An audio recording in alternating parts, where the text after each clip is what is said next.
Hello guys, welcome back to knowledge कुछ जो official. तो ये माह नवंबर की है पाक्षिक मूल्यांकन जो आपको कल मिली होगी। तो सारे आंसर्स यहाँ पे कवर होने वाले हैं आपके सारे सब्जेक्ट के 10वीं 12वीं जितने भी हैं 9वीं 11वीं।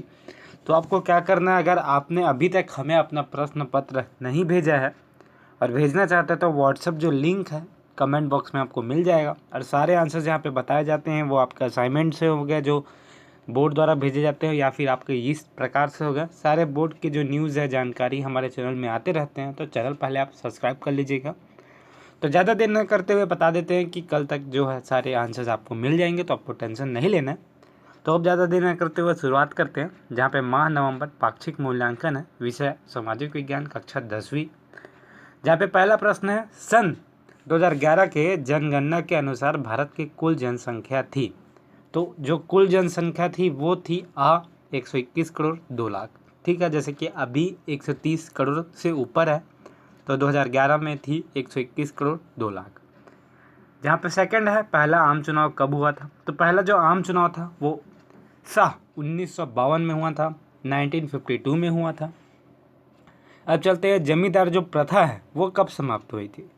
तो जो जमींदार प्रथा है वो एकदम श्योर नहीं है यार, इसको हम लास्ट में आपको बताएंगे, जो जो छोड़ रहे हैं वो आपको लास्ट में ही बताएंगे।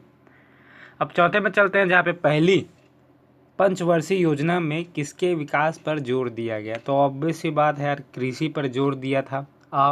कृषि इसका सही आंसर है, टिक लगा दो।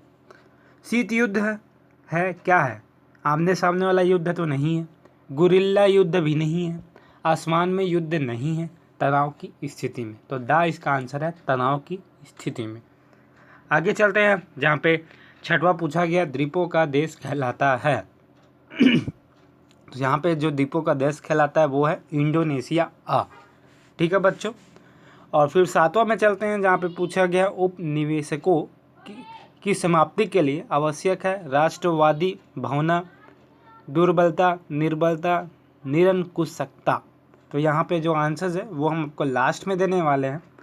चलते हैं 8th में, इंडोनेशिया के राष्ट्रपति और प्रथम राष्ट्रपति थे।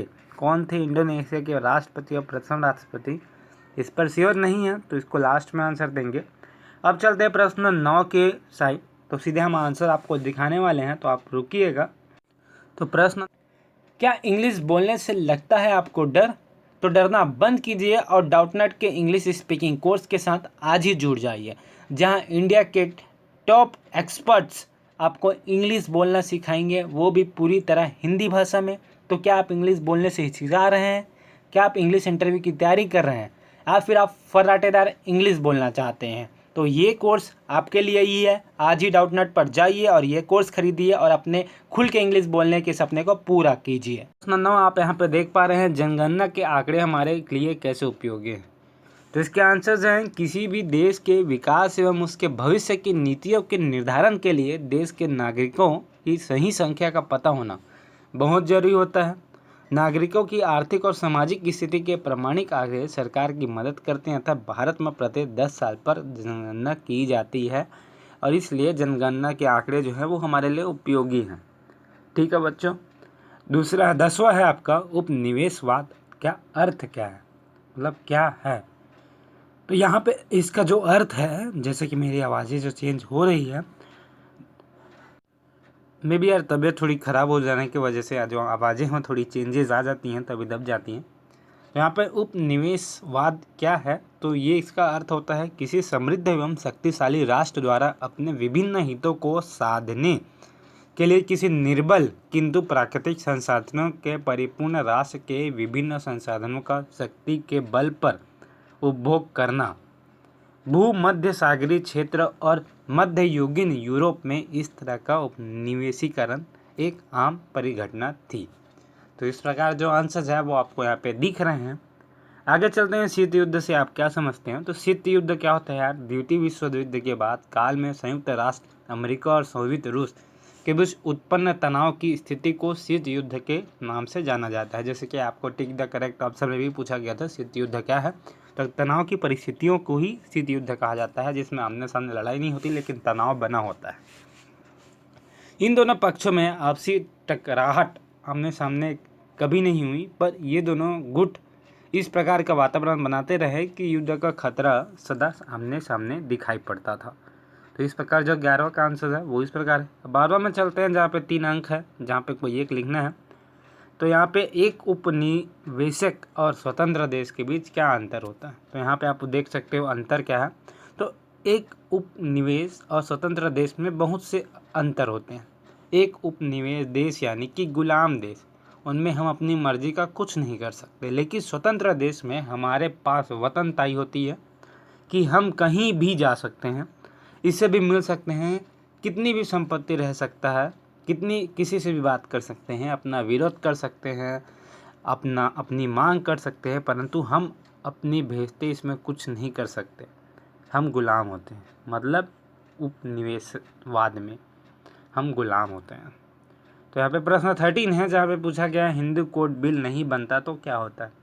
तो जो हिंदू कोड बिल है महिलाओं की सामाजिक दशा में सुधार करने, उन्हें तरक्की और कामयाबी में जोड़ता है।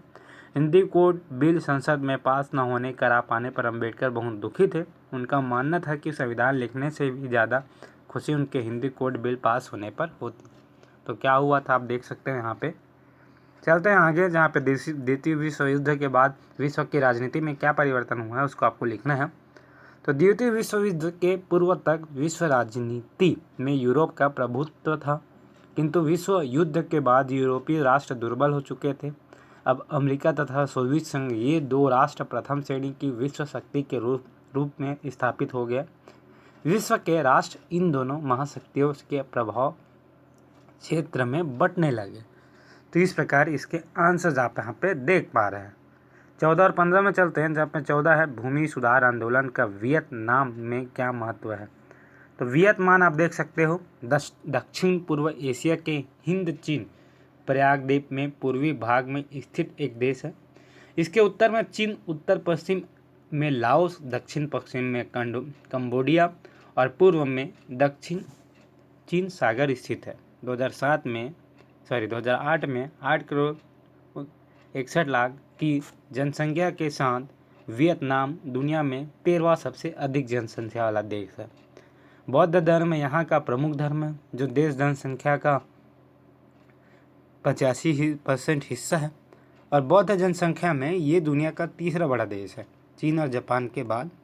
तो वियतनाम में आज करीब 7.5 करोड़ बौद्ध धर्म के अनुयायी हैं। तो आप इसके आंसर्स देख सा रहे हैं अच्छे से, तो आराम से लिखिएगा, कोई टेंशन नहीं लेना, अच्छे मार्क्स आने वाले हैं आपके।